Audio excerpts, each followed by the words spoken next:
জিওটেকটনিকের যে পার্টটা আছে সেখানে একটি 3 নম্বর যে টপিকটা প্র্যাকটিক্যালের analysis of tectonic activity from survey of India 1:50 কে টোপোগ্রাফিক্যাল ম্যাপ। এই ইন্ডিয়ান যে জিওলজিক সার্ভে অফ ইন্ডিয়ার যে ম্যাপ 1:50,000 তার উপরে বেসিন অ্যাসিমেট্রি দুটো টপিকের উপর সিলেবাসে আছে, বেসিন অ্যাসিমেট্রি ফ্যাক্টর আর ট্রান্সভার্স টোপোগ্রাফিক সিমেট্রি ফ্যাক্টর। একটা বেসিন মানে রিভার বেসিন সেটা কীরকম, অ্যাসিমেট্রি না হচ্ছে সিমেট্রি, মানে একটা রিভার বেসিনের মধ্যে রিভারটা ঠিক কিভাবে গেছে, বেসিন এরিয়া ঠিক মাঝখান দিয়ে গেছে নাকি এক পাশে হেলে আছে। যদি একদম মাঝখান দিয়ে যায় তাহলে মানে বিষয়টা হচ্ছে এইরকম হবে,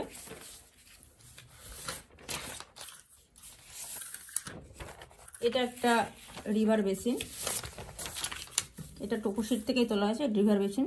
একদম যদি মাঝখান দিয়ে যেত, একদম মাঝখান দিয়ে যেত মানে তার দুটো হচ্ছে সাইট আছে, সোর্স এখানে রিভার, সেখান থেকে যদি স্টার্ট করা হয় তাহলে ডান দিকটা হচ্ছে তার রাইট ব্যাঙ্ক আর বাঁ দিকটাতে হচ্ছে লেফট ব্যাঙ্ক। একদম যদি মাঝখান দিয়ে যায় তাহলে বেসিন এরিয়াটাকে দুটো ইকুয়াল ডিভিশনে যদি রিভারটা ভাগ করে দেয় তাহলে সেটাকে আমরা বলবো কি বেসিন সিমেট্রি। কিন্তু যদি একদিকে হেলে থাকে রিভারটা তাহলে সেটা হচ্ছে বেসিন অ্যাসিমেট্রি। এবার সেটা কেন হয় তার পিছনে অনেক কারণ আছে সেটা। আর বেসিন সিমেট্রি বা অ্যাসিমেট্রি, পুরোনো জায়গায় আসছি, বেসিন সিমেট্রি বা অ্যাসিমেট্রি সেটা নির্ণয় করার জন্য একটা ইন্ডেক্স আছে, সেটা হচ্ছে কি বেসিন অ্যাসিমেট্রি ফ্যাক্টর। এটার মাধ্যমে কিন্তু বার করা যায় যে সিমেট্রি না অ্যাসিমেট্রি, কারণ এটা চোখে দেখলেও সেটা তো প্রমাণ করতে হবে, মানে ডিজিটালি বা ভ্যালু দিয়ে সেটা প্রমাণ করতে হবে, তার জন্য হচ্ছে ইন্ডেক্সটা করতে হয়। এবং কেন সেটা হয় একদিকে হেলে আছে বা সিমেট্রি বা অ্যাসিমেট্রি সেটা মানে নির্ণয় করার জন্য transverse topographic symmetry factor. Transverse topographic symmetry ফ্যাক্টরের মধ্যে যেটা আছে যে রিভারটা কেন একদিক দিয়ে টিল্টেড হয়েছে বা মাঝখান দিয়ে গেছে বা অন্যদিকে টিল্টেড হয়েছে, মানে লেফট ব্যাঙ্কে বা রাইট ব্যাঙ্কে টিল্টেড হয়েছে, সেটা বার করার জন্য যে পদ্ধতিগুলো আছে বা যে কারণগুলো আছে সেগুলো হচ্ছে তার মধ্যে মানে বেসিন এরিয়ার মধ্যে কোনো টেকটনিক মুভমেন্ট থাকতে পারে, টেকটনিক ইফেক্ট থাকতে পারে, বা রিভার বেসিন তার মধ্যে যে রক বেডটা আছে সেটা একদিকে হচ্ছে নরম শিলা একদিকে কঠিন শিলা থাকতে পারে। তো যে দিকটা কঠিন শিলা সেদিকটা অ্যাভয়েড করে নরম শিলাকে যদি কভার করে তো সেই ক্ষেত্রে নদীর মধ্যে মিয়ান্ডার তৈরি হবে, সেদিকে হচ্ছে টিল্টেড হচ্ছে। তাহলে দুটো কারণে কিন্তু টিল্টেডটা হতে পারে, টেকটনিক মুভমেন্ট অথবা হচ্ছে শিলার যে গঠনটা, হ্যাঁ মানে হচ্ছে কি রক বেডের যে প্যাটার্নটা। এটা বার করার জন্য প্রথমে যেটা করতে হবে, প্রথমটা হচ্ছে বেসিন অ্যাসিমেট্রি ফ্যাক্টরটা করছি। এটার জন্য প্রথমে একটা রিভার বেসিন বলে দেবে, পরীক্ষার সময়তে হয়তো বলবে যে 30 স্কোয়ার কিলোমিটার এরকম এরিয়া কভার করেছে, এরকম একটা বেসিন এরিয়া ডেলিনিয়েট করো, এবং তার উপর হচ্ছে বেসিন অ্যাসিমেট্রি ফ্যাক্টরের উপর কাজটা করো। এখানে এই রিভারটা এই ম্যাপটা দেওয়া হয়েছে F45C4, এটা হচ্ছে ওপেন সিরিজের ম্যাপ। আর হচ্ছে যদি F45C4 এটা হচ্ছে ওপেন সিরিজের, আর যদি ওল্ড সিরিজ হিসেবে ধরা হয় তাহলে 73I/4। এই ম্যাপটার মধ্যে একটা রিভার বেসিন নেওয়া হয়েছে, এমনই একটা বেসিন চুজ করতে হবে যাতে ট্রিবিউটারির সংখ্যাটা খুব একটা বেশি না থাকে, হ্যাঁ, অথচ যেন বেসিনটা রিভারটা ভালো বোঝা যায়। এবং তার হচ্ছে একদম স্টার্টিং যে পয়েন্ট মানে যেটাকে ক্যাচমেন্ট এরিয়া বলবো, সেখান থেকে সেটা যেখানে পড়ছে কোনো নদীতে হতে পারে, মানে কোনো ছোট নদী হলো কোনো বড় নদীতে হতে পারে, পড়তে পারে, বা কোনো রিজার্ভার হতে পারে, যেমন এখানে একটা রিজার্ভার পড়েছে, কোনো সমুদ্রে হতে পারে। এখানে একটা রিভার নেওয়া হয়েছে চিংড়াঝোড়া, এই রিভারটা নেওয়া হয়েছে, রিভার বেসিনটা নেওয়া হয়েছে। রিভার বেসিনটা কি যখন বৃষ্টি হয় তখন কতটা এরিয়ার জল ওই রিভারের থ্রুতে প্রবাহিত হয়, পাস হয়। তো সেটাকে যদি তার মধ্যে হচ্ছে মেন রিভার থাকবে, তার মধ্যে হচ্ছে সাব ট্রিবিউটারিজ থাকবে, মানে হচ্ছে কনসিকুয়েন্ট, সাবসিকুয়েন্ট বিভিন্ন ধরনের যে রিভার আছে সেগুলো থাকবে। টোটাল যে একটা এরিয়া কভার করবে সেটা হচ্ছে ওই রিভারটার অববাহিকা বা তার বেসিন এরিয়া। আগে প্রথমে বেসিন এরিয়াটাকে কভার করতে হবে বা ডেলিনিয়েট করতে হবে। এখানে যে রিভারের ফার্স্ট অর্ডারের যে রিভারগুলো আছে তার মাথাগুলোকে আর কি জয়েন করে রিভারটাকে বেসিন এরিয়াটাকে ডেলিনিয়েট করতে হবে। এটাকে যদি ড্র করা যায় তাহলে এই যে মাথাগুলোকে নিচ্ছি, উল্টো দিকে কিন্তু যাও না,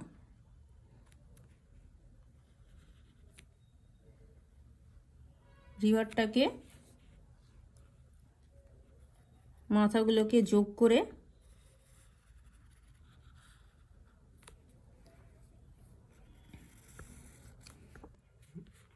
রাবারটাতে যে রিভারের যে ফার্স্ট অর্ডারের যে মানে বুঝবো কি করে রিভারের যে ক্যাচমেন্ট এরিয়াটা কত দূর গেছে বা কোনখান থেকে শুরু হয়েছে।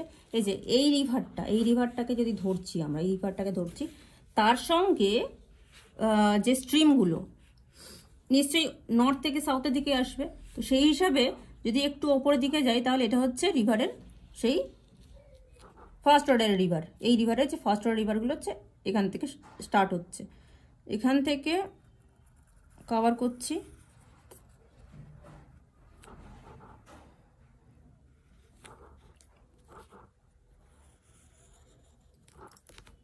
এভাবে ডেলিনিয়েট করতে হবে।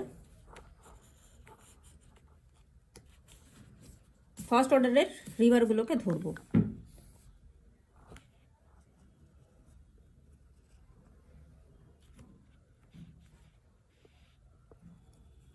এখানে গিয়ে শেষ হচ্ছে, এই দিকটা হলো রাইট ব্যাঙ্কটা হলো। লেফট ব্যাঙ্কটার ক্ষেত্রে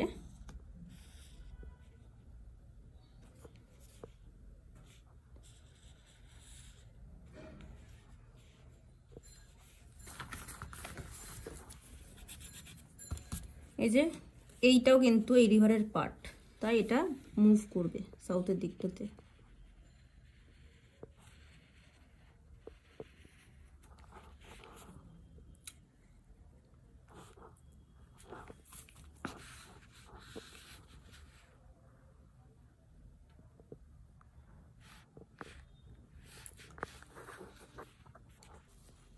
যে পুরো রিভারটা কভার হলো। মোটা পেন্সিল,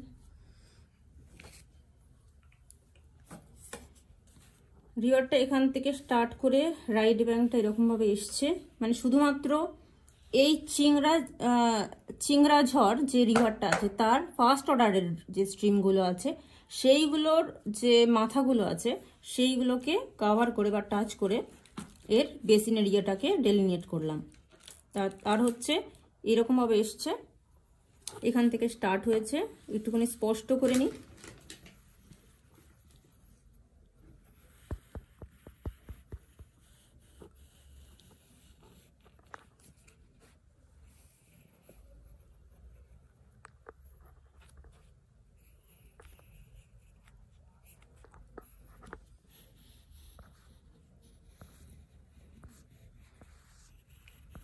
ফার্স্ট অর্ডারগুলোকে টাচ করে পুরোটা কভার করতে হবে।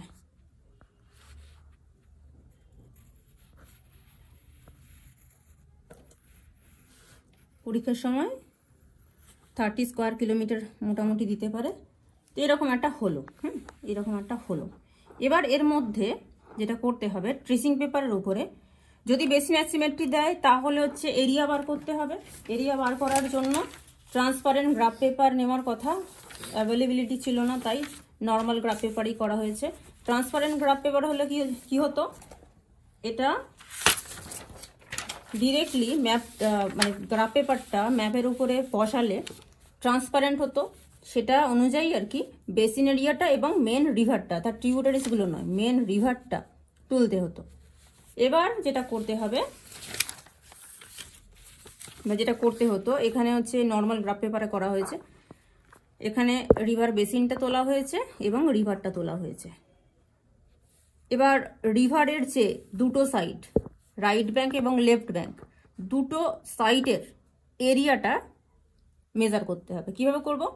অ্যাকর্ডিং টু স্কেল, এই যে প্রত্যেকটা ছোট ছোট বক্সকে স্কেলে কনভার্ট করতে হবে। করার পরে ডান দিকের কতটা এরিয়া আছে রিভারের ডান দিকটা, আর রিভারের বাঁ দিকের যে বেসিন এরিয়াতে কতটা এরিয়া আছে, বাঁ দিকটা কতটা এরিয়া কভার করছে, তার জন্য একটা টেবিল বানাতে হবে।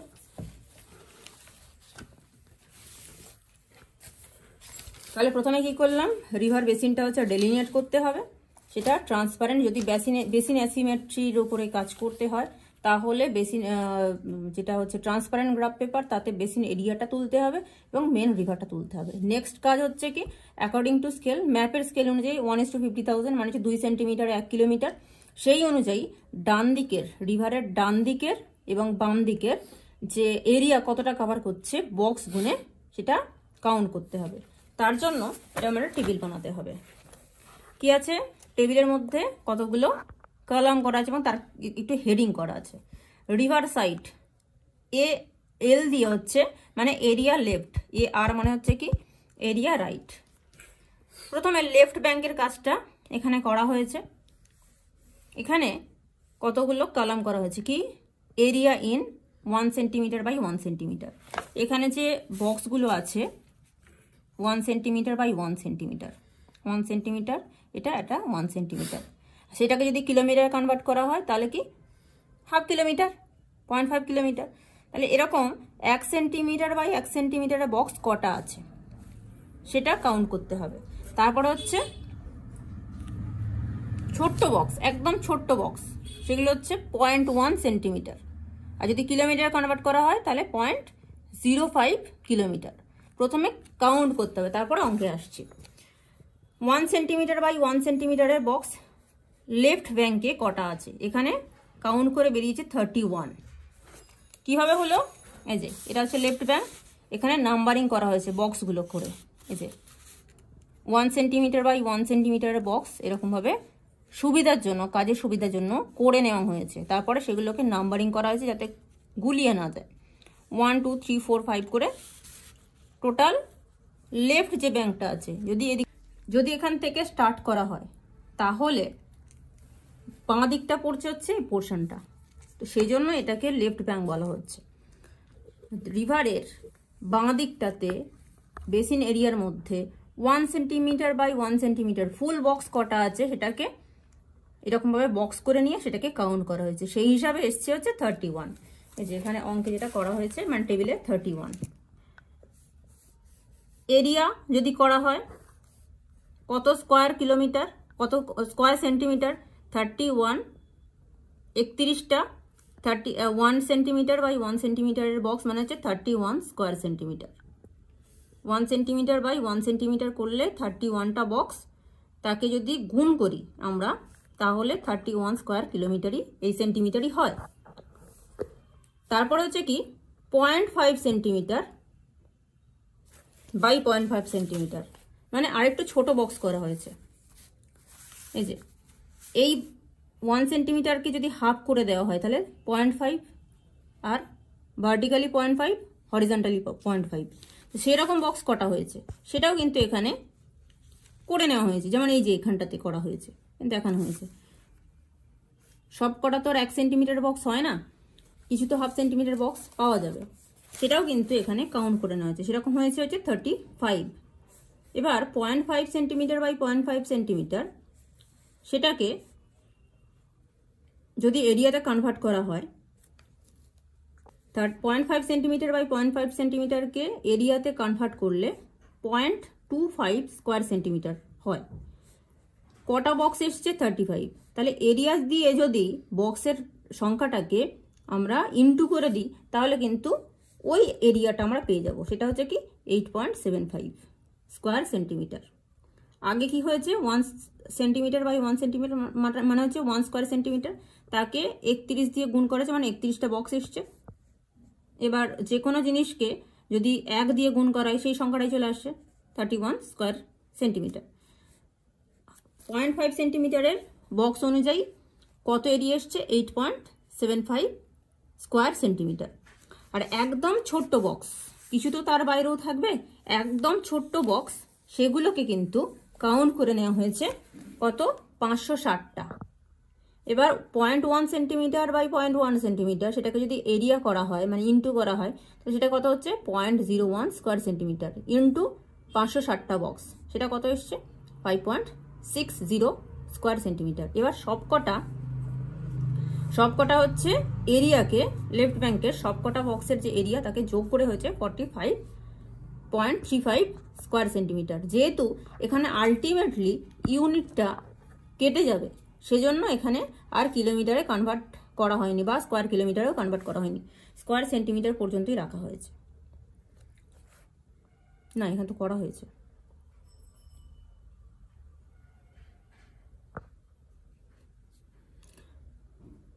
মানে স্কোয়ার কিলোমিটারে না কনভার্ট করলে হয়, কিন্তু এখানে দেখানোর জন্য করা হয়েছে।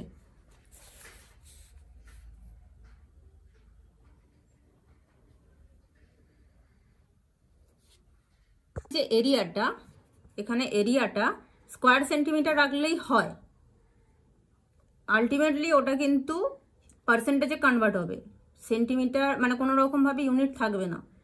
কিন্তু এখানে কিলোমিটারও স্কোয়ার কিলোমিটারে কনভার্ট করা হয়েছে সুবিধার জন্য, মানে ফর্মালিটি হিসাবে সুবিধার জন্য বা দেখানোর জন্য করা হয়েছে, তার জন্য একটা ছোট্ট অঙ্ক এখানে হয়েছে। অ্যাকর্ডিং টু ম্যাপ স্কেল আমরা কি জানি 2 সেন্টিমিটার রিপ্রেজেন্ট 1 কিলোমিটার। এবার সেটাকে আমাদেরকে স্কোয়ার এরিয়াতে কনভার্ট করতে হবে। তার মানে কি 2 square centimetre represent 1 square kilometre. এটা যদি বর্গ করে দেওয়া হয় বা স্কোয়ার করে দেওয়া হয় কত হচ্ছে 4 square centimetre represent 1 square centimetre. ঐকিক নিয়মের অঙ্ক, তাহলে 1 স্কোয়ার সেন্টিমিটার সমান কত 1/4 সেন্টিমিটার। আর আমরা এখানে যেটা পেয়েছি 45.3 স্কোয়ার সেন্টিমিটার, তার মানে কত স্কোয়ার কিলোমিটার, সেই হিসাবে এসছে 11.33 স্কোয়ার কিলোমিটার, সেটা এখানে বসালাম। একই রকমভাবে রাইট ব্যাংকেরও 1 square centimetre by 1 square centimetre কটা বক্স 23টা এসছে।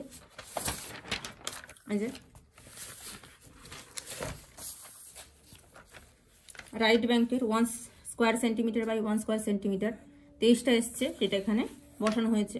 তার মানে ওটার area 23 square centimetre. Half centimetre by half centimetre box এসছে 40টা, এখানে ছোটো ছোটো বক্স করা হয়েছে 40টা এসছে। সেটাকে এরিয়াতে কনভার্ট করলে মানে স্কোয়ার সেন্টিমিটার কনভার্ট করলে 40কে 0.25 স্কোয়ার সেন্টিমিটার দিয়ে গুণ করলে 10 মানে 10 স্কোয়ার সেন্টিমিটার। আর একদম ছোট্ট বক্স মানে হচ্ছে 0.1 সেন্টিমিটার বাই 0.1 সেন্টিমিটার বক্স হচ্ছে 647টা এসছে। এবার তারকে এরিয়া দিয়ে মানে যে 0.01 দিয়ে গুণ করলে কত হচ্ছে 6.47। সবকটা এরিয়াকে সবকটা বক্সের এরিয়াটাকে যোগ করে যেটা পাওয়া যাচ্ছে 56.47 স্কোয়ার সেন্টিমিটার। এবার একই রকমভাবে তাকেও স্কোয়ার কিলোমিটার কনভার্ট করার জন্য আগের অঙ্কটা করা হয়েছে, আলটিমেটলি সেটা এসছে 14.11 স্কোয়ার কিলোমিটার। টোটাল এরিয়া তাহলে কত, টোটাল বেসিন এরিয়া হচ্ছে এই 11.33 প্লাস 14.11 যোগ করে হচ্ছে 25.44। যদি আমরা কিলোমিটারে কনভার্ট না করতাম মানে স্কোয়ার কিলোমিটার কনভার্ট না করতাম তাহলে স্কোয়ার সেন্টিমিটার দিয়েই কাজটা করা যেত, মানে এই দুটোকে যোগ করে দিয়ে যেটা হতো সেটাই কিন্তু আমাদের নিয়ে কাজ করতে হতো। এরপর বেসিন অ্যাসিমেট্রি ফ্যাক্টরের যে ফর্মুলা সেটা হচ্ছে কি রাইট ব্যাংকের area by total area into 100%। যখনই এটা 100 দিয়ে গুণ করছি তখন কিন্তু সেটা পার্সেন্টেজে কনভার্ট হয়ে যায়, তাই পার্সেন্টেজ সিম্বলটা দিতে হবে। তাহলে আমার লেফট ব্যাংকের এরিয়া কত, যদি আমি স্কোয়ার কিলোমিটার দিয়েই করি 11.33 বাই 25.44, সেটা এখানে বসানোছি ইন্টু 100 করে এসছে 44.55। আর রাইট ব্যাংকটা 11.11 বাই 25.44 ইন্টু 100%, সেটা হচ্ছে 55.45%। আর যদি সেন্টিমিটার স্কোয়ার সেন্টিমিটার দিয়ে হতো তাহলে এইটা বাই টোটালটা ইন্টু 100 আর রাইট ব্যাংকের ক্ষেত্রে এই পোর্শনটা বাই টোটালটা ইন্টু 100 একই আসতো। এ হচ্ছে ফ্যাক্টরটা বেরোলো। এবার ইন্টারপ্রিটেশন, মানে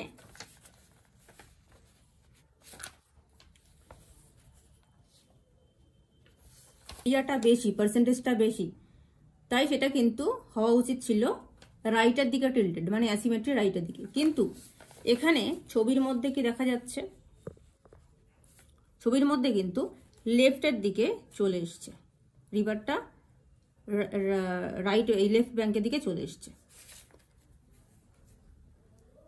যেদিকে কম ভ্যালু সেই দিকেই কিন্তু টিল্টেড হওয়ার কথা। কিন্তু এখানে যেটা দেখতে পাওয়া যাচ্ছে সেটা হচ্ছে কি, রিভারটা প্রথমে নর্থ থেকে, অলমোস্ট নর্থ থেকে ম্যাপের রেসপেক্টে নর্থ থেকে তৈরি হয়ে বা ক্যাচমেন্ট এরিয়ার মধ্যে দিয়ে প্রবাহিত হয়ে সেটা কিন্তু সাউথে এসছে, অ্যাকচুয়ালি সাউথ ওয়েস্টের দিকে এসছে, এসে সে টার্ন নিয়েছে ওয়েস্টের দিকে এবং লেফট ব্যাংক ঘেঁষা। সেই জন্য এখানে আমরা বলতে পারি যে টোটাল বেসিনের রেসপেক্টে রিভারটা হচ্ছে অ্যাসিমেট্রি। যদি একদম মাঝখান দিয়ে যেত তাহলে বলা যেত যে এটা হচ্ছে সিমেট্রি। কিন্তু এটা কোনো জায়গায় রাইট ব্যাংকে হচ্ছে এরিয়া ছোট, লেফট ব্যাংকে এরিয়া বড়। যেমন এই পোর্শনটায় রাইট ব্যাংকে হচ্ছে এরিয়াটা ছোট, লেফট ব্যাংকটা মানে এটা হচ্ছে তখন রাইটের দিকে টিল্টেড হয়েছে, লেফট ব্যাংক কিন্তু অনেকটা দূর আছে লেফট ব্যাংক থেকে। আবার যখন সি পয়েন্ট থেকে এখানে কতগুলো পয়েন্ট নেওয়া হয়েছে, যদি পয়েন্ট নিই, এখানে কম্পালসারি নয়, যদি কতগুলো পয়েন্ট নিই তাহলে তার রেসপেক্টে বলবো যে এই যে পয়েন্টটা থেকে যত সাউথের দিকে আসছে, যত হচ্ছে তার হচ্ছে মোহনার দিকে যাচ্ছে, তত কিন্তু সে সাউথ এবং সাউথ ওয়েস্টের দিকে মুভ করেছে, ফ্লো করেছে, এবং আলটিমেটলি সে এই সাউথ ওয়েস্টে পোর্শনটা বা ওয়েস্ট পোর্শনটা গিয়ে মিশেছে। মানে সে সাউথ যে লেফট ব্যাংক আছে সেই লেফট ব্যাংকের দিকে কিন্তু টিল্টেড হয়েছে। এটাই হচ্ছে ইন্টারপ্রিটেশন লিখতে হবে।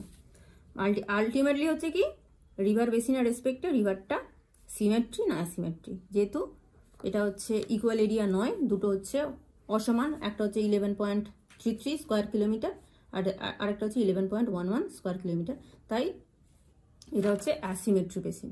এবার কেন অ্যাসিমেট্রি, তার কারণটা কি সেটা জানার জন্য যেতে হবে কি ট্রান্সভার্স টোপোগ্রাফিক সিমেট্রি ফ্যাক্টর বলে যে ইন্ডেক্সটা আছে সেই দিকে।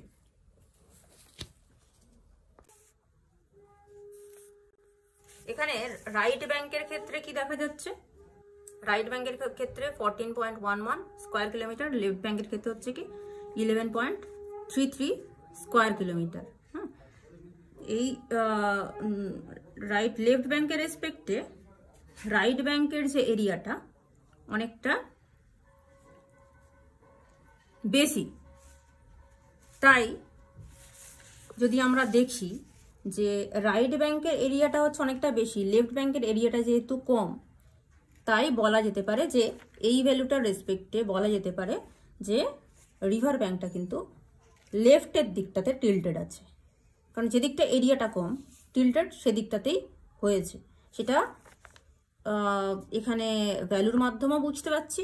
আর রিভার বেসিনটাকে যদি দেখা যায়, রিভার বেসিনের মধ্যে রিভারটাকেও যদি ফ্লো হতে দেখা যায়, তাহলেও কিন্তু এটা পরিষ্কার যে লেফট ব্যাংকের দিকে ফ্লো হয়েছে বা টিল্টেড হয়েছে।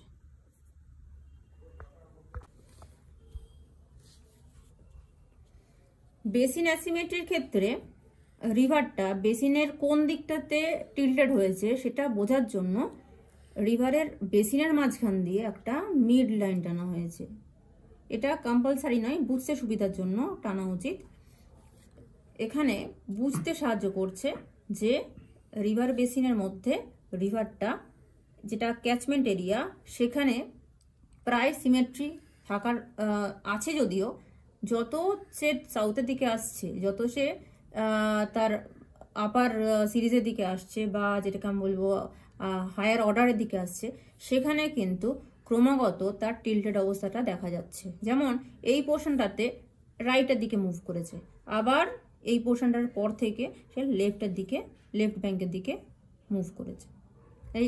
এই মিড লাইনটা আছে বলে তার রেসপেক্টে আমরা কিন্তু টোটাল বেসিন এরিয়ার কোন দিকটাতে রিভার বেশি টিল্টেড হয়েছে, কম টিল্টেড হয়েছে, এরিয়া কতটা বেশি বা কম, সেটা ইজিলি বুঝতে পারি।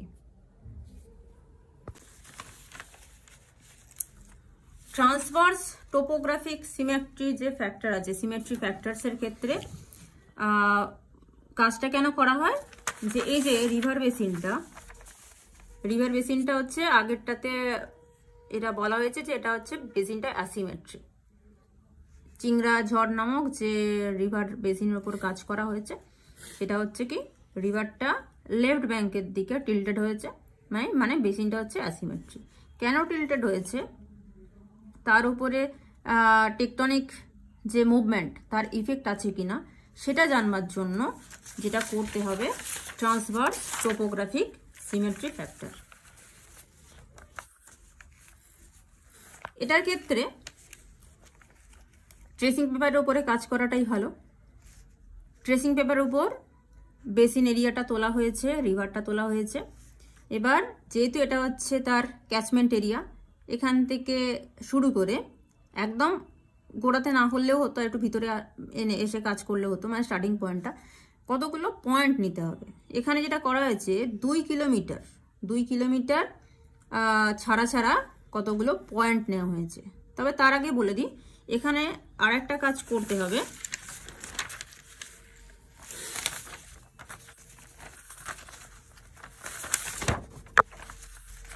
আরেকটা কাজ যেটা করতে হবে,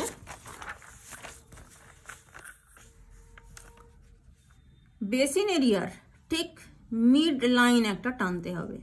বেসিন এরিয়ার মধ্যে একটা মিড লাইন টানতে হবে। রিভারটা ছাড়াও বেসিন এরিয়ার মধ্যে মিড লাইন একটা টানতে হবে।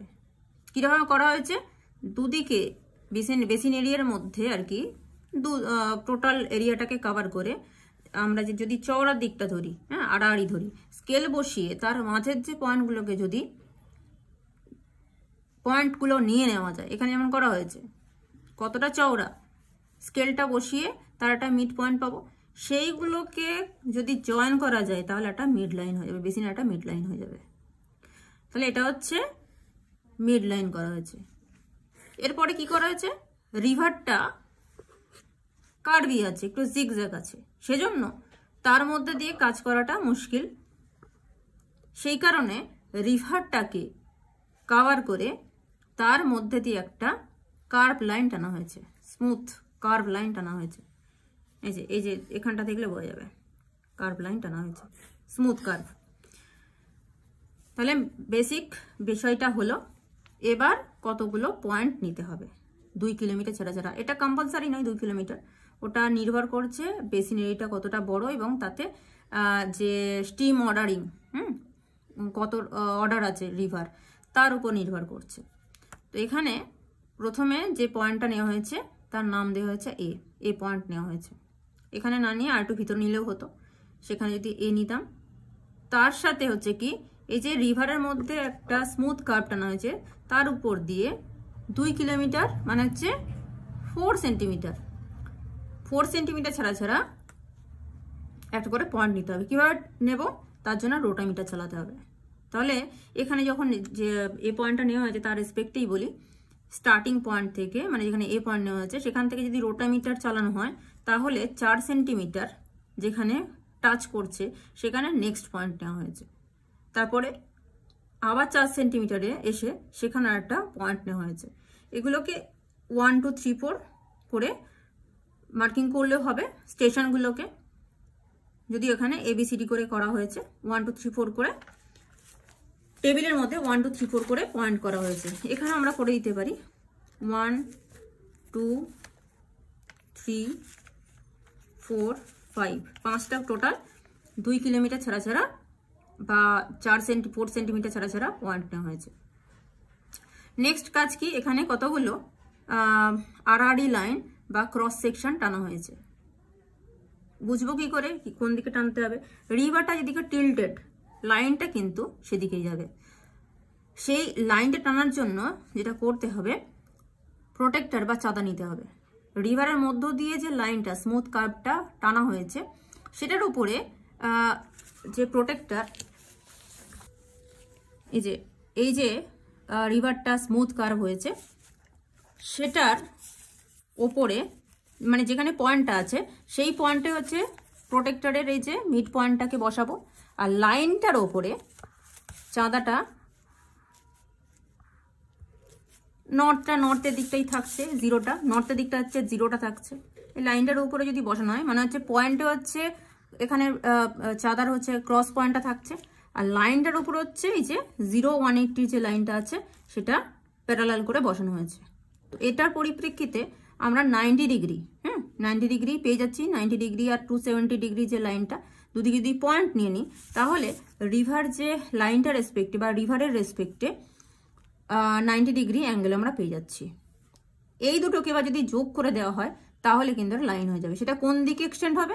সেটা হচ্ছে কি যেই দিকটা রিভারের যে দিকটা বেসিনের যে দিকটা ছোট জায়গা, মানে রিভারের রেসপেক্টে বেসিনের যে বাউন্ডারি পর্যন্ত ছোট যে এরিয়াটা আছে বা ডিস্টেন্সটা আছে সেই দিকে কিন্তু টানতে হবে। এখানে এ পয়েন্টের ক্ষেত্রে বা 1 নম্বর পয়েন্টের ক্ষেত্রে রাইট ব্যাঙ্কটা শর্ট ডিস্টেন্স, তাই সেদিকটা লাইনটা এক্সটেন্ড করা হয়েছে। বি এর ক্ষেত্রে বা 2 নম্বর পয়েন্টের ক্ষেত্রে রাইট ব্যাঙ্কের থেকে লেফট ব্যাঙ্কটা কিন্তু ডিস্টেন্সটা কম। এটা হচ্ছে বেসিন এরিয়ার কোন ব্যাঙ্কের দিকে ডিস্টেন্সটা কম সেই দিকটাতে কিন্তু আমাদের লাইনটা এক্সটেন্ড করতে হবে। যেমন যদি আমরা এই পয়েন্টটা দেখি, এই যে এখানে পয়েন্ট এসছে, এখানে কিন্তু রাইট ব্যাঙ্কের যে ডিস্টেন্সটা লেফট ব্যাঙ্কের থেকে অনেকটা ছোট, তাই এদিকে হচ্ছে লাইনটা এক্সটেন্ড করা হয়েছে। কোথা থেকে? মিড লাইন থেকে লাইনটা নিতে হবে, মিড লাইন থেকে বাউন্ডারি পর্যন্ত, কারণ এখানে দুটো ডিস্টেন্স আমাদেরকে পেতে হবে, একটা হচ্ছে ডিএ আর হচ্ছে ডিডি, সেটা পরে আসছি। আচ্ছা, ডি পয়েন্টে এসে রিভার থেকে লেফট ব্যাঙ্কের যে ডিস্টেন্সটা কম রাইট ব্যাঙ্কের থেকে, তাই লেফট ব্যাঙ্কের দিকে টানা হয়েছে। ই পয়েন্টের ক্ষেত্রেও ঠিক তাই, ই পয়েন্টে কিন্তু লেফট ব্যাঙ্কে বেসিন এরিয়ার বাউন্ডারি থেকে রিভারের ডিস্টেন্সটা নর্থের রাইটের রেসপেক্টে কিন্তু কম, তাই লাইনটা কিন্তু লেফট ব্যাঙ্কের দিকে এক্সটেন্ড করা হয়েছে মিড লাইন থেকে। এখানে প্রত্যেকটা পয়েন্টের ক্ষেত্রে দুটো করে পয়েন্ট নিতে হবে বা দুটো করে ডিস্টেন্স নিতে হবে।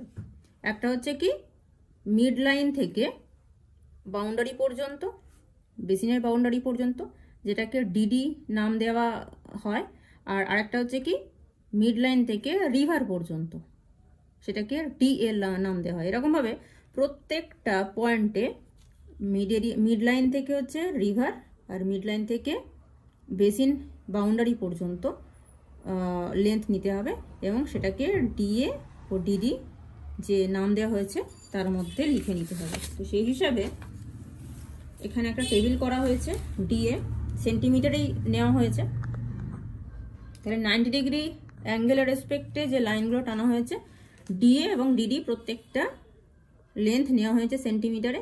তারপর হচ্ছে ফর্মুলাতে ফেলা হয়েছে, ট্রান্সভার্স টপোগ্রাফিক সিমেট্রি ফ্যাক্টরের যে ফর্মুলা সেটা হচ্ছে ডিএ বাই ডিডি। মানে কি ডিএ হচ্ছে মিড লাইন থেকে অ্যাক্টিভ যে বেল্ট মানে রিভার সেই পর্যন্ত ডিস্টেন্স বাই মিড লাইন থেকে বেসিন এরিয়ার বাউন্ডারি পর্যন্ত ডিস্টেন্স, সেটা যে ভাগ করে যে রেজাল্টটা বেরোবে ফ্র্যাকশনে সেগুলো প্রত্যেকটাতে বসানো হয়েছে। তারপরে সবকটা মিলে, যেহেতু এটা একটাই রিভার বেসিন, সবকটা মিলিয়ে একটা অ্যাভারেজ করতে হবে, সেটা হচ্ছে এই অ্যাভারেজটা এসছে, মানে সবকটাকে যোগ করে নাম্বার অফ ফ্রিকোয়েন্সি দিয়ে ভাগ, সেটা এই যে এখানে করা হয়েছে। এখানে একটা স্যাম্পল দেখানো হয়েছে এক্সাম্পল হিসাবে, আর সবকটাকে যোগ করে পাঁচটা যেহেতু এরকম লাইন আছে 5 দিয়ে ভাগ করতে 0.27 এসছে। তারপর হচ্ছে প্রত্যেকটা যে ক্রস সেকশন টানা হয়েছে তার অ্যাঙ্গেল কত সেটা এখানে বার করতে হবে এবং তার কোয়াড্রেন্ট এবং ডিরেকশন সেটা কিন্তু বলে দিতে হবে। সেটা কার রেসপেক্টে করব? এই যে ম্যাপের যে নর্থ লাইন আছে, ম্যাপের যে নর্থ লাইন আছে সেটা কিন্তু যে কাগজের মধ্যে বা যে পেজের মধ্যে আমরা করব বা তোমাদের করতে হবে সেটা কিন্তু এক্স্যাক্টলি তুলে নিতে হবে। চোখের আন্দাজে নয়। যদি আমি বেসিন এরিয়ার উপরে এটাকে বসাই, ম্যাপে যে বেসিন এরিয়া তার উপরে বসাই, তাহলে এই যে গ্র্যাটিকিউলসগুলো পাচ্ছি, সেই গ্র্যাটিকিউলসগুলোর যদি একটা অংশ তুলে নেওয়া হয়, লাইন টেনে নেওয়া হয়, তাহলে কিন্তু ম্যাপের নর্থ লাইন আর যে ট্রেসিং পেপার তার নর্থ লাইন কিন্তু সেম হয়ে গেল। মানে এক্স্যাক্টলি স্কেল অনুযায়ী কিন্তু এরিয়াটা হয়েছে, সেটাও বোঝা যাবে এবং নর্থ লাইনটাও বোঝা যাবে। এরপর যেটা করতে হবে, প্রত্যেকটা পয়েন্ট থেকে এই নর্থ লাইনের রেসপেক্টে একটা করে নর্থ টেনে নিতে হবে। প্রত্যেকটা পয়েন্ট থেকে, মানে রিভারের যে পয়েন্ট আছে, রিভার থেকে যে পয়েন্টগুলো টানা হয়েছে, সেখানে ম্যাপে যে নর্থ আছে তার রেসপেক্টে একটা করে নর্থ টেনে নিতে হবে। এবং তারপর প্রোটেক্টরটা স্টার্ট, যে পয়েন্টটা আছে না ম্যাপের মধ্যে যে কোয়েনসাইড করছে যে পয়েন্টটা, সেই পয়েন্টে প্রোটেক্টরের যে ক্রস পয়েন্টটাকে বসিয়ে যে নর্থ লাইন টানা হয়েছে তার মধ্যে জিরোর যে লাইনটা আছে সেটাকে যদি সুপার ইম্পোজ করা হয়, তাহলে কিন্তু এখানে অ্যাঙ্গেলটা পাবো। কিভাবে? এখানে হোল সার্কেল বিয়ারিংটা বার করতে হবে। মানে এই যে লাইনগুলো আছে না, সেই লাইনগুলো কত ডিগ্রি অ্যাঙ্গেলে আছে। এখানে খুব ছোট্ট আছে, বোঝা যাচ্ছে না। এই বি পয়েন্টটাতে যদি বসাই, তাহলে বি পয়েন্টের যে কোয়েনসাইডিং পয়েন্ট, মানে যেখান থেকে লাইনটা নেওয়া হয়েছে, সেই পয়েন্টটা যদি প্রোটেক্টরের ক্রস পয়েন্টটা বসাই এবং নর্থ যে লাইনটা তার উপরে যদি জিরোর লাইনটা বসিয়ে দিই, তাহলে এই যে লাইনটা এসছে বেরিয়েছে সেটা হচ্ছে কত ডিগ্রি অ্যাঙ্গেল করেছে, সেটা কিন্তু প্রোটেক্টরের মাধ্যমে খুব সহজভাবে বোঝা যাবে। স্কেল, এই সেন্টার পয়েন্ট থেকে এই লাইনের উপর দিয়ে স্কেলটাকে আমরা বসাই, তাহলে এটা কত ডিগ্রি হচ্ছে? প্রায় 258 ডিগ্রির মতো। 58 বা 59, কত দেখি এসছে? 259। এখানে একটু বসাতে অসুবিধা হয়েছে বলে, কিন্তু এক্স্যাক্টলি 259ই।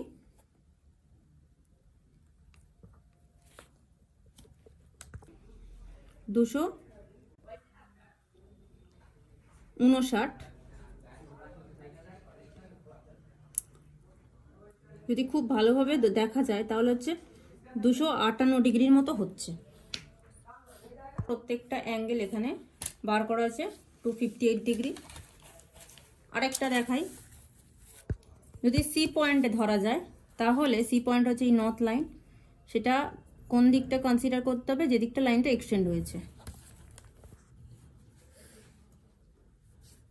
এই যে নর্থের ওপরে হচ্ছে জিরো লাইনটা বসালাম, কোয়েনসাইডিং পয়েন্টটা হচ্ছে প্রোটেক্টরে বসিয়েছি, বসিয়ে এই লাইনটা কত হচ্ছে,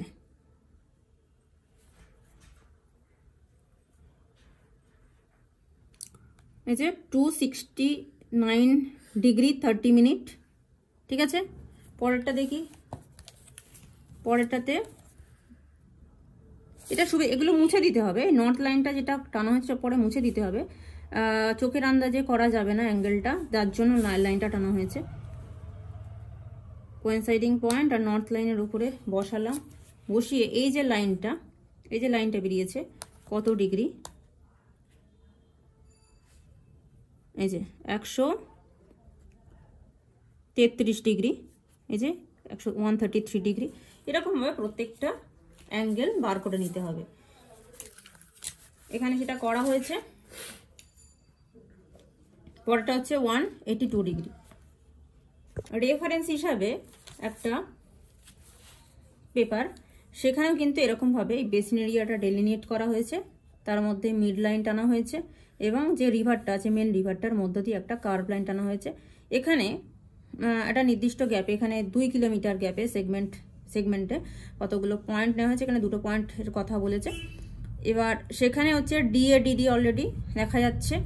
এখানে প্রথমটা দেখা যাচ্ছে যে 236 ডিগ্রি আর পরটা হচ্ছে 249 ডিগ্রি।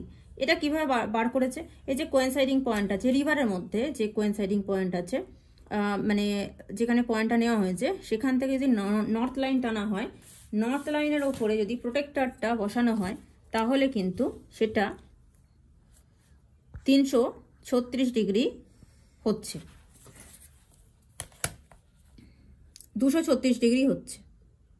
এই যে 236 ডিগ্রি হচ্ছে, এই যে 236 ডিগ্রি হচ্ছে। আর পরেরটাতে যদি বসাই,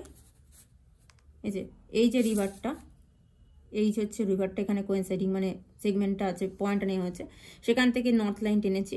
এটা হচ্ছে রাফে করছি, পেপারে এগুলো ছিল না। অ্যাঙ্গেলটা কীভাবে আসলো সেটা বোঝানোর জন্য নর্থ লাইনটা টেনেছি। তার উপরে যদি প্রোটেক্টরটা বসাই, নর্থের এবং কোয়েনসাইডিং পয়েন্টে হচ্ছে প্রোটেক্টরের কোয়েনসাইডিং পয়েন্ট, এই যে লাইনটা কত ডিগ্রি করছে, অ্যাঙ্গেল জেনারেট করছে।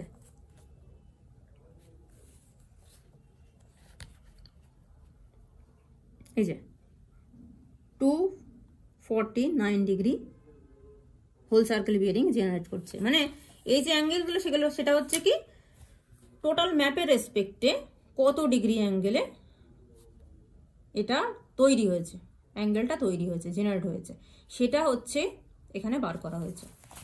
মানে রিভারটা কোন দিক থেকে কোন দিকে ফ্লো হয়েছে, তার যে সোর্স এরিয়া আছে সেখান থেকে, সেটা বার করার জন্যই বা বোঝার জন্যই, কোন দিকে টিল্ডেড হয়েছে, কোন দিক থেকে কোন দিকে মুভ করেছে, টিল্ডেড হয়েছে, সেটা বোঝার জন্যই কিন্তু এই অ্যাঙ্গেলটা বার করা।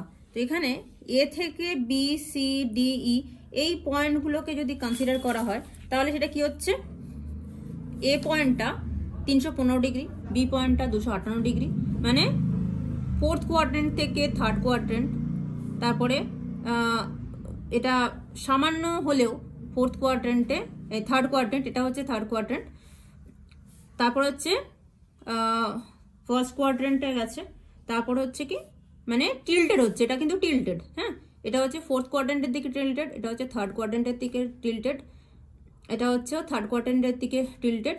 এই যে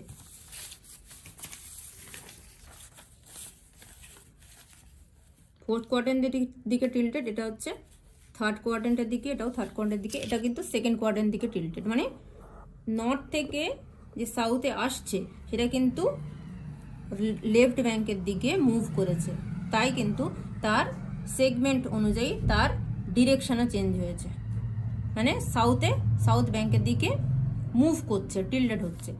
এবং আলটিমেটলি যেটা ফিফথ পয়েন্ট, সেটা হচ্ছে আবার থার্ড কোয়াড্রেন্টের দিকে মুভ করেছে, এই যে থার্ড কোয়াড্রেন্টের দিকে মুভ করেছে। তাহলে নর্থ থেকে সাউথের দিকে যে আসছে সেটা কিন্তু সোজাসুজি আসছে না, সে খানিকটা একটু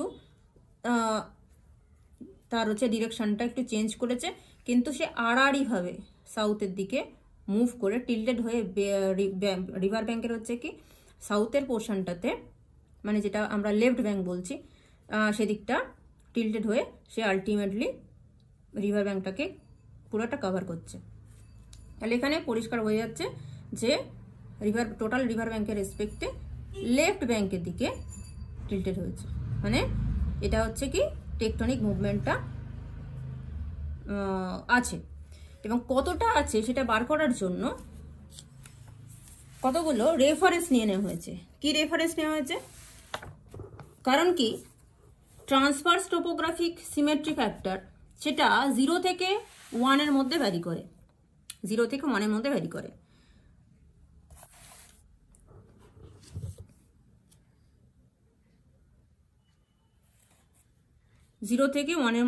করে।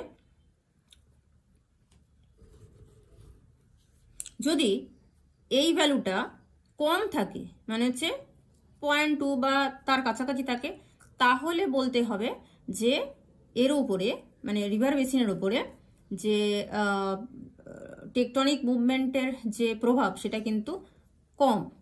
কিন্তু যত তার থেকে বেশি হবে তত কিন্তু টেকটনিক মুভমেন্টের যে প্রভাব সেটা বেশি। এখানে যেহেতু আমাদের সব থেকে বেশি ভ্যালু এসছে 0.68 আর সব থেকে কম ভ্যালু এসছে 0.04, ইন্ডিভিজুয়ালি যদি ধরি তাহলে 3 নম্বর পয়েন্টে, মানে হচ্ছে সি পয়েন্টে, যেখান থেকে এক্সট্রিমলি চেঞ্জ হয়ে যায় তার ডিরেকশনটা, সেই জায়গায় কিন্তু প্রভাবটা আছে সব থেকে বেশি। আর যত হচ্ছে সাউথের দিকে আসছে বা যত নর্থের দিকে ছিল সেখানে কিন্তু টেকটনিক যে ইফেক্টটা সেটা কিন্তু তুলনামূলক কমেছে। তাহলে এই সি পয়েন্টে কিন্তু চেঞ্জটা হয়েছে, টার্নিং পয়েন্টটা চেঞ্জ হয়েছে। তাই এখানটাতে বলা যায় যে টেকটনিক মুভমেন্টের যে ইফেক্টটা সব থেকে বেশি। এটাকে যদি অ্যাভারেজে ধরা যায় তাহলে যেহেতু তার ভ্যালু এসছে 0.27, ওভারঅলের রেসপেক্টে আমরা বলতে পারি যে বেসিন এরিয়ার উপরে টেকটনিক যে মুভমেন্ট তার ইফেক্ট হচ্ছে মাঝারি রকমের। কারণ এখানে যদিও টোটাল যে symmetry factor, transverse topographic factor যেটা, সেটা 0 থেকে 1 মধ্যে ভ্যারি করে, তাকে কতগুলো ডিভিশনে ভাগ করে নেওয়া হয়েছে। যদি 0.2 এর কম হয় তাহলে তাকে ফেলা হয়েছে লোয়ার ইম্প্যাক্ট। যদি 0.2 থেকে 0.4 এর মধ্যে থাকে তাহলে সেটাকে বলা হচ্ছে মিডিয়াম ইম্প্যাক্ট। যদি 0.4 এর থেকে বেশি হয়, এরকম ধরে নেওয়া হয়েছে 0.4 এর বেশি হয়, তাহলে সেটা হচ্ছে কি ইম্প্যাক্টটা যথেষ্ট বেশি আছে। আমাদের যেহেতু ভ্যালু এসছে 0.27, তাই বলা যায় যে এটা কম থেকে মাঝারির দিকে, মানে যে লোয়ার থেকে মিডিয়ামের দিকে অবস্থান করছে। অতএব সবশেষে বলা যায় যে সমস্ত রিভার বেসিনটা নর্থ থেকে সাউথের দিকে মুভ করেছে এবং আলটিমেটলি সেটা লেফট ব্যাংকের দিকে টিল্টেড হয়েছে। এর উপর টেকটনিক মুভমেন্টের প্রভাব হচ্ছে লোয়ার থেকে মাঝারি রকমের।